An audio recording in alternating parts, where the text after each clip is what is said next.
السلام علیکم ورحمۃ اللہ وبرکاتہ۔ محترم، یہ آپ نے جو ہے نا جو جواب دیا ہے، اس میں ایک دو سوال ہیں کہ اگر مقتدی امام اور مقتدی دونوں نماز پڑھ رہے ہیں تو امام کو آپ نے کہا آگے کر دے اشارہ کر کے، یا مقتدی کو پیچھے کھینچ لے۔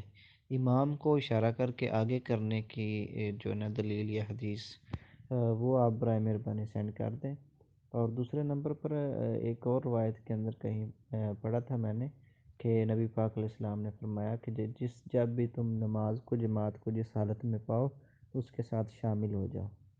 تو اگر اس کو مقتدی اور امام کو تشہد میں دونوں کو دیکھیں تو پھر یہاں انتظار کرنا کہیں اس حدیث کے منافی تو نہیں ہوگا، یا کیسا رہے گا؟ اس کی وضاحت کر دیں۔ السلام علیکم۔ وعلیکم السلام ورحمۃ اللہ وبرکاتہ۔ محترم بھائی جان، جب دو آدمی نماز پڑھ رہے ہوں گے تو اس وقت کھڑے ہونے کی صورت کچھ اس طرح ہوگی، مثلا کہ جس طرح وہ حدیث آتی ہے، جابر رضی اللہ تعالی عنہ بیان کرتے ہیں کہ نبی علیہ الصلوۃ والسلام نے انہیں اپنے دائیں جانب کھڑا کیا، پھر ایک اور آدمی نماز کے لیے آیا تو نبی علیہ الصلوۃ والسلام کی بائیں طرف کھڑا ہو گیا۔ آپ علیہ الصلوۃ والسلام نے ان دونوں کو یعنی ہاتھ کو پکڑ کر پیچھے کی طرف دھکیلا، انہیں یعنی اپنے پیچھے کھڑا کر لیا۔ یہ صحیح مسلم وغیرہ کے اندر یہ روایت موجود ہے۔ اسی طرح جو ہے مسئلہ تو یہی ہے کہ مقتدی کو پیچھے کر لیا جائے۔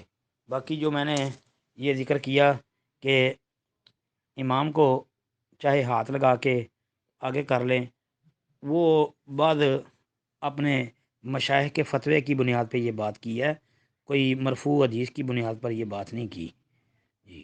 کیونکہ بعض اہل علم کہتے ہیں کہ جب آگے جہاں امام کھڑا ہے، امام کے آگے بھی اگر جگہ خالی ہو تو پھر امام کو ہاتھ لگا کے تو آگے کر لیں۔ تو یہ بعض اہل علم کے فتوے کی بنیاد پر یہ بات کر لی ہے۔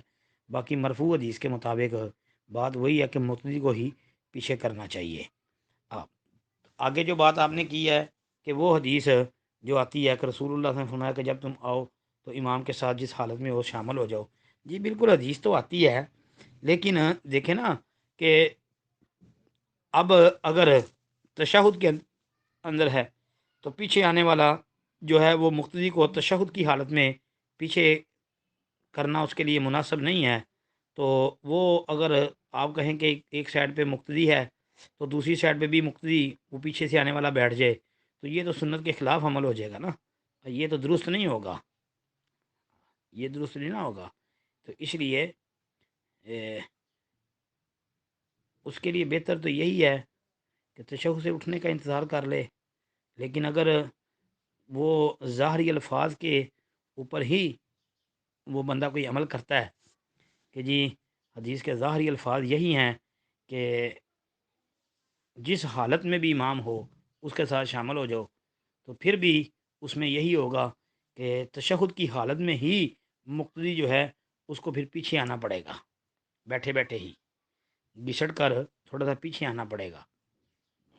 السلام علیکم ورحمۃ اللہ۔